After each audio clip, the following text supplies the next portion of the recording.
ধন্যবাদ। উর্মি অনেক সুন্দর কথা বলেছে। তো উর্মির যে মনের একটি ইচ্ছা যে মেগাস্টারের সাথে তিনি দেখা করবেন এবং খুব কাছে গিয়ে তার সান্নিধ্য যেতে চাচ্ছেন তিনি, খুব অচিরেই তোমার এই মনের ইচ্ছা পূরণ হবে। সেজন্য তাকে একটা করতালি দেয়া হোক। সৃষ্টি করে দিবে।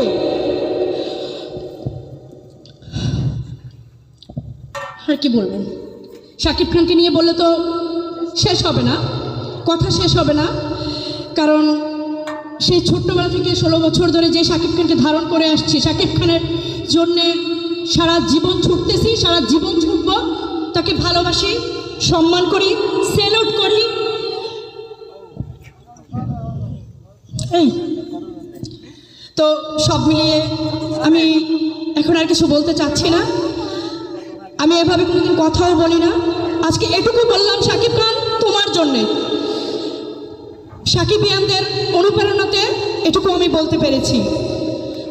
তাই সাকিবিয়ানদেরকে অনেকটা ধন্যবাদ জানাই, বড় ভাইয়াদের অনেক ধন্যবাদ জানাই, যে বড় ভাইয়াদের মাধ্যমে এসেছি, আনন্দ করতে পারছি।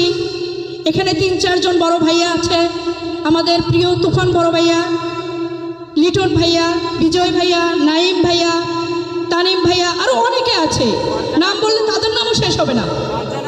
আর ফারজানা আপুর কথা না বললেই নয়। ফারজানা আপু, আমি ফারজানা আপুর ফ্যান, আমি নিজেও। অনেক ভাইয়া আছে, মোট কথা তারা যেইভাবে সাকিব অক্লান্ত পরিশ্রম করে যাচ্ছে দিনের পর দিন।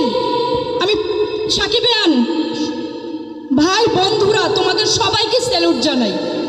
এবং সাকিব খান, সবশেষে একটা কথাই বলতে চাই, তুমি আমাদের মাঝে ভালো ফিল্ম দিয়ে যাও, তোমার কাজ এগিয়ে নিয়ে যাও।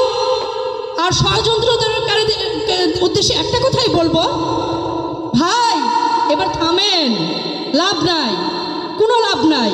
হোঁচট খাইতে খাইতে আপনারা এমন পর্যায়ে যাবেন, মুখ খুবড়ে পড়বেন। এর বেশি কিছু আমি বলতে চাই না।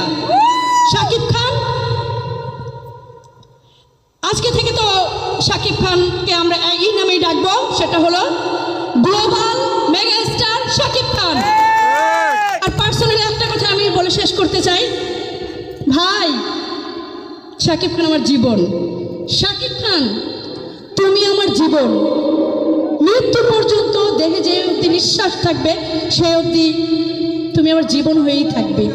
ধন্যবাদ। জয় হোক।